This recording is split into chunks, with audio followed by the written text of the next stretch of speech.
Hey guys, good evening. কেমন আছো সবাই? আশা করি সকলে খুব ভালো আছো। তা আমি চলে এসেছি আজকে আবার পিঠে নিয়ে।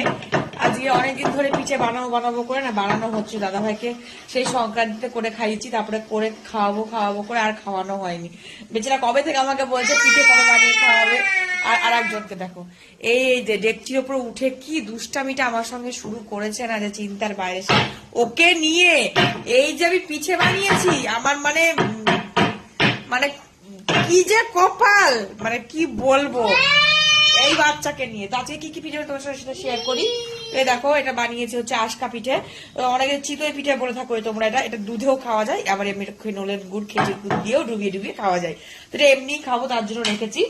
আর এখানে দুধ পুরে যখন দিয়েছি এলাচ। আর এই দেখো, এখানে পুর পিঠে করেছি কয়েকটা, আর এখানে পাতলা পাতলা করে সেই চুষি পিঠে করেছি। আর এইখানে করেছি একটা রোল পিঠে, পুর ভরা রোল পিঠে, এটা ভাপা হচ্ছে।